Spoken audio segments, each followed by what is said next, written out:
the ability to believe something, does it come from an emotion or does it come from a thought? I feel early stages lo it will be the influence of people around you, your parents or whatever. So that's thought. Yeah, no, that is no, that is a carried forward influence. That is the first belief. ఇప్పుడు మా mother చిన్నప్పుడు Ganesh text books అన్నీ పెడితే చదువు బాగా వస్తాను మా mother నమ్మేది.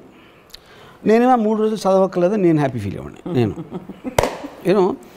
సో ఇప్పుడు ఇంకొకళ్ళు నిజంగా నమ్మొచ్చు, నేను కాకుండా మరి వేరే ఇంట్లో లేకపోతే మా సిస్టర్ ఎవరో ఇంకా నమ్మ ఉండొచ్చు, నాకు తెలియదు. సో ద పాయింట్ ఈజ్, మీరు ఏ నమ్మకంతో చేస్తున్నారు, అలవాట్లో చేస్తున్నారు, అది నిజంగా మా మదర్ కూడా నమ్మితే ఏదో వాళ్ళకి మా మదర్కి వాళ్ళ అమ్మమ్మ చెప్పారు, వాళ్ళ అమ్మమ్మకి వాళ్ళ నాన్నమ్మ చెప్పారు, అలాగే ఒక ప్రాక్టీస్ లాగా వస్తూ ఉంటుంది most of the time actually beliefs. You know ఎప్పుడు మీరు దాన్ని ఆపోజ్ చేస్తారు, either you are given incentive. ఇప్పుడు కొంతమంది రిలీజియన్ కన్వర్ట్ చేసుకుంటారు, ఎందుకు చేస్తారు, ఏదో ఇన్సెంటివ్ వస్తుంది. Incentive not necessary only in money, it can be ఎవరో చెప్పారు, ఇంత నేను పూజిస్తున్నా ఏం జరగట్లేదు, అదేమైనా ట్రై చేద్దామా. ఫర్ ఎగ్జాంపుల్ రెహమాన్ అన్నాడు, ఈజ్ ఎ హిందూ, దిలీప్ వాళ్ళ మదరు ఏదో కారణంతో చాలా కష్టాల్లో ఉండి ఫర్ సమ్ రీజన్ తను ఇస్లాం తీసుకున్నప్పుడు 1 వీక్లో తనకి రోజు వచ్చింది, 1 వీక్ 1 మంత్ ఏదో సమ్ టైంలో. సో ఇప్పుడు తనకి మామూలుగా వచ్చేదా, ఇస్లాం తీసుకున్న మళ్ళీ వచ్చిందా అంటే అది that is a debatable point. Rehman strongly believes it's that. అందుకని it became a devout fanatical follower of Allah. కానీ ఇప్పుడు ఇక్కడ అంటే మనం ప్రముఖుల పేర్లు తీసుకుని ఎగ్జాంపుల్ ఎక్స్టెండ్ చేయొచ్చా నాకు తెలియదు, కానీ ఇప్పుడు ఒక భక్తుడిని చూసి, ఏ రిలీజన్ అయినా పర్లేదు, ఒక భక్తుడిని చూసి అతను చేసిన పనిని, చర్యని చూసి అది నమ్మి ఒక 100 మంది సమూహం చేస్తే is that dangerous to society or not sir? ఎలాగా? ఏ made his faith total and complete. Correct. And made an alteration in his life. ఆ ఆల్టరేషన్ చూసి 100 మంది అదే పని చేశారు. అవును, అది ఒక ఇన్ఫ్లుయెన్స్, సమూహ influence. Correct. So is that good for the society or doesn't matter? అది కాన్ సే దట్ అండి. ఇప్పుడు వరల్డ్లో ఇన్సిడెంట్స్ అని కంటిన్యూస్గా జరుగుతుంటాయి, good, bad, ugly, scary, what ever it is. ఇప్పుడు అది చెప్తున్నా. ఇప్పుడు ఈ ఇన్ఫ్లుయెన్స్లో ఎలా ఉంటుంది, లైక్ ఇప్పుడు ఆనందయ్య మందు చూసారు ఎవరో తను లేచిపోయాడు వీడియో, ఆ వీడియో అవునా కాదా కరెక్టా పక్కన పెట్టి లెట్స్ సే 1000 మంది ఇన్ఫ్లుయెన్స్ అయ్యారు, 10,000 మంది అయ్యారు. ఇప్పుడు ఆ 10,000 మందిని మీరు ఆపుతారా, లీగల్గా ఆపుతారా, వాళ్ళకి ఏదో హేతువాదులు చెప్పేదో ఆపుతారా, లేకపోతే వాళ్ళు అందరికన్నా వాళ్ళని నమ్ముతున్నారు, అది వాళ్ళ ఆరోగ్యానికి సంబంధించిన విషయం, మీరెవరు నన్ను ఆపడానికి అంటే దానికి కూడా మారల్గా నోబడీ కెన్ ఆన్సర్. అదే గవర్నమెంట్ ఆ టైంలో దానికి ఉన్న డైలమా కూడా అదే కదా బేసిక్ పాయింట్. అవును. సో ఎవెన్చువల్లీ మీ నమ్మకం, మీరు ఏదైతే నమ్మాలని అనుకుంటున్నారో దాని పర్యవసనం మీరే అనుభవిస్తారు. You will face the consequences of your belief system, which is actually the truth. But అంత మాత్రం ఫ్రీడమ్ వాళ్ళకి ఇవ్వాలి 100%. as long as it's not hurting another life form. Yeah, correct. That particular persons life. అంటే ఇప్పుడు for example నాకు ఎవరో చెప్పారు, పరుచూరి మల్లికు మెంతులు తినమంటున్నాడు అంటే మెంతులు తినమంటే మెంతులు తింటారా ఇల్లు అని అడిగితే నేను అన్నాను, ఇప్పుడు మెంతులు ఇస్ నాట్ ద పాయింట్ అండి. పరుచూరి మల్లిక్ చేసిన statements they believed him. Paruchuri Mallik knows what is talking about అని బిలీవ్ చేసే సెక్టర్ ఎవరైతే ఉంటారో వాళ్ళందరూ మెంతులు కాదు మట్టి తినమన్నా తింటారు, ఎందుకంటే అది నమ్మకం అనేది తన మీద, మెంతుల మీద కాదు. కానీ అక్కడ కాన్ఫ్లిక్ట్ మనలాంటి వాళ్ళకి, అంటే నాలాంటి వాళ్ళకి ఏంటంటే, ఇంత పెద్ద భయంకరమైన కరోనా, దానికి రెమ్డెసివిర్లు అవి ఇవి అని సైంటిఫిక్ రీసెర్చ్ చేస్తుంటే వంటింట్లో ఉండే మెంతులు తిని తగ్గిపోతుంది. అదే పాయింట్. అది మనకి ఇప్పుడు నాకేంటి అసలు ఇప్పుడు రెమ్డెసివిర్ అని ఒక ఇంగ్లీష్ పేరు, అది ఏదో పేరు అక్కడి నుంచి వచ్చింది, మెంతులేమో తెలుసు. అప్పుడు మల్లిక్ పరుచూరి అసలు రెమ్డెసివిర్ ఎక్కడి నుంచి వచ్చింది అనుకుంటున్నారు అంటే అది ఆలోచించింది నేను. పాయింట్, రెమ్డెసివిర్ ఆకాశం నుంచి రాలా, they are not made in heaven, ఇక్కడే చేస్తున్నాం, మనకున్న పరికరాలతోనే చేస్తున్నాం అది అని చెప్పాడు. ఇప్పుడు అది కరెక్టా కాదా అనేది నాకు తెలియటానికి నాకు ఆ సైన్స్ లేదు, అది లేదు.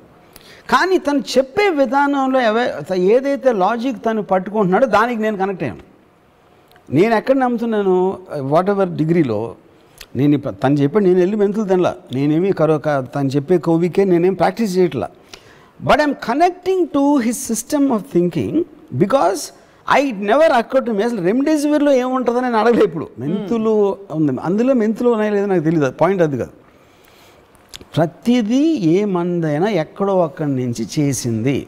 సైంటిఫిక్ ప్రాసెస్ అనేది మన అనాదిగా వస్తున్న ఈ వాట్ ఎవర్ పసర వైద్యమా ఈ వైద్యమా దాన్ని రిఫైన్ చేసి దాంట్లోంచి ఎక్స్ట్రాక్ట్ చేసి ఎంత క్వాంటిటీ పెట్టాలా, దాన్ని ఏం ప్రాసెసింగ్ చేస్తే దాని ఎఫెక్టివ్నెస్ ఎక్కువ ఉంటుంది అనేదే ఫైనల్లీ ఫార్మస్యూటికల్ మెడిసిన్స్ ఉంటాయి. అది all of them are made from material available already. అది వేరే చోట నుంచి రాలేదు, మార్స్ నుంచి ఇంపోర్ట్ చేయలేదని. So finally I am believing in the system of thinking comparatively to others. Right. Point 1. దాని తర్వాత తను చెప్పినవన్నీ నేను ప్రాక్టీస్ చేస్తున్నానా చేయట్లా. ఎందుకంటే I didn't do that in allopathy also. Right. కానీ అప్పుడు ఇప్పుడు నా ఈటర్ ఒకడు అన్నాడు, తను he believes Mallik Parchure is God. గాడా ఏకంగా తనకి పని లేకపోతే ఉట్టి మల్లిక్ వీడియోలు చూస్తున్నాడు తను, అంతే. It is God. అంటే ఇప్పుడు గాడ్ ఎందుకు, తనకి అర్థం అవనివి తను తెలుసుకోవాలనుకుంటున్నాయి, తనకి ఏదేదైతే అవసరమో అవన్నీ మల్లిక్ పర్చూరి చెప్తున్నాడని తన ఫీలింగ్. నాకు పర్సనల్గా I am interested in Parchuri Mallik. Okay, yeah, you neither believe not disbelieve but you are not believe. ఎందుకంటే అసలు ఆ ప్యాటర్న్ కూడా వెళ్ళను నేను ఎప్పుడు. నాకు ఈ హెల్త్లో ఇలాంటివి తీసుకుని ఎప్పుడు ఎవరిని అలోపతిని అనలేదు, ఎవరిని అనలేదు. మీరు మెంతులు తినరు? యా, ఆ జాతర కూడా తీసుకోలేదు నేను. మాస్క్ వేసుకోలేదు, ఇది చేయలేదు, అది చేయలేదు, మెంతులు తినలేదు. That's because of my general negligence towards that topic. అది యా, సూపర్. అంటే ఎంత క్లారిటీ ఉందంటే ఈ 3 కేటగిరీస్ వచ్చాక ఆ మధ్యలో కేటగిరీ ఇచ్చారు, దట్ చాలా కంఫర్టింగ్గా ఉంది. సూపర్ న్యాచురల్ అండి. అంటే we are if you don't leave a possibility for something beyond open, how will we, in what direction will we grow అనే ఒక, బికాస్ మీరు అన్నట్టు అంతరిక్షం అసలు ఎండ్లెస్గా ఉన్నది అన్నదే చాలా ఒక ఒక ఒక ఆశ్చర్యం కలిగించే విషయం. దాన్ని ఎలా ఛేదించాలి అర్థం కావట్లేదు. So there is an endless possibility to knowing also. ఇక్కడ హోల్ పాయింట్ ఏంటంటే, ఒకటి మనకి మన బిగ్గెస్ట్ మూఢనమ్మకం ఏంటంటే మనిషి జాతికి దేవుడు మనని స్పెషల్గా చూస్తున్నాడు. ఎందుకంటే మనమే క్రియేట్ చేసి, ఇప్పుడు దేవుడు కరోనా వైరస్ని దేవుడు క్రియేట్ చేసాడా లేదా అని ఒక క్వశ్చన్. దేవుడు క్రియేట్ చేయకపోతే ఎవరు చేశాడు? దెయ్యం చేసిందా? వుహాన్ ల్యాబ్లో. వుహాన్ ల్యాబ్ కూడా మనిషికి దేవుడే కదా చేసింది. సృష్టిలో ప్రతి దాన్ని దేవుడు సృష్టించుంటే కరోనా వైరస్ని ఎందుకు సృష్టించాడు? అలాగే ఇంకోటి అడుగుతా, దేవుడు సృష్టించిన ప్రతిదాన్ని ప్రేమించాలంటే మరి వుహాన్ చైనీస్ని ఎందుకు మనం ప్రేమించట్లేదు? నేను అది చెప్తున్నా. That is what I'm saying. Conflicts అన్నీ మనం ఏర్పరచుకున్నాం. టాప్ యాంగిల్లో ప్రతి జీవరాశిని సృష్టించిన ఒక శక్తి, దాని పేరు దేవుడు అని అనుకుంటే క్లియర్ కట్గా మీకు ప్రూవ్ అవుతుందంటే దేవుడికి ఎవరి మీద ఒక ప్రత్యేక కనికరం లేదు, ప్రత్యేక ఇది లేదు. అలాంటప్పుడు మనం ఎందుకు పూజిస్తున్నాం? ఒక పాయింట్. రెండోది, వైరస్ కూడా పూజిస్తూ ఉండొచ్చు కదా, మనకు తెలియదు కదా. వైరస్ మనకన్నా బెటర్గా పూజిస్తూ ఉండొచ్చు ఒకవేళ. అప్పుడు అందుకని వైరస్ ఎక్కువ ఇస్తున్నాడా మనకన్నా ఎక్కువ? We don't know. That's the whole point. మరి ఆ బిలీఫ్ ఉంటే లాజికలీ మనం పూజలు ఎక్కువ చేద్దాం రండి, మనం పూజలు చేద్దాం, వైరస్ కంటే బాగా చేద్దాం.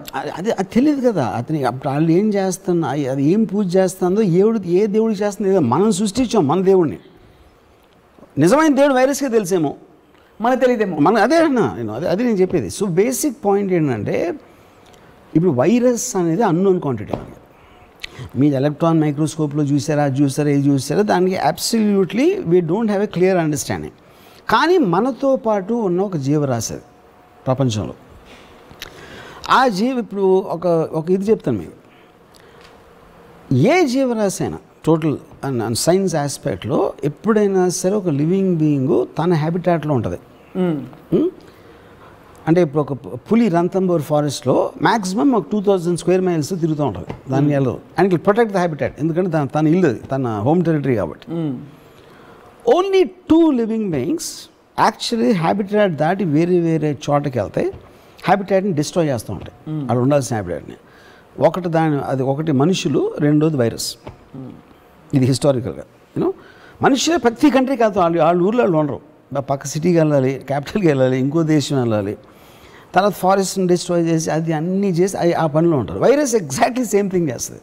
So we both are very closely related.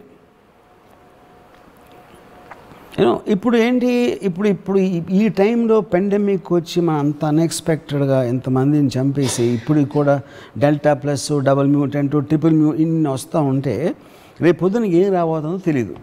అదే అప్పుడు ఇదే థర్డ్ వరల్డ్ వార్ అవ్వచ్చు. కంట్రీస్ బదులు 2 స్పీసీస్ కొట్టుకుంటున్నాయి, virus and human beings. You know బాబాయ్, maybe, who knows. So the point is, ఇంత అన్సర్టానిటీ మనలో ఉన్నప్పుడు శుభ్రంగా మన మీద మనం నమ్మకం ఉంచుకొని, మన మీదే మనం నమ్మకం ఉంచుకొని బతికన్నాళ్ళు హ్యాపీగా బతికేద్దాం. అప్పుడు ఏంటి, మనం we'll go back to again అహం బ్రహ్మ, నేను ఒక్కడనే ఉన్నా, రామ్ గోపాల్ మీద స్వప్న లేదు, మా మదర్ లేరు, సిస్టర్ లేరు, ఎవరూ లేరు, నేను ఒక్కడనే ఉన్నా అని అనుకుంటే శుభ్రంగా ఆ మూఢనమ్మకంతో మీరు హ్యాపీగా బతకవచ్చు. మరి ప్రశ్న అడిగింది ఎవరు? ఏ ప్రశ్న?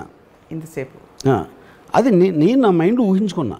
సప్న అనే ఒక క్యారెక్టర్ని నేను క్రియేట్ చేసుకున్నాను. అంతే.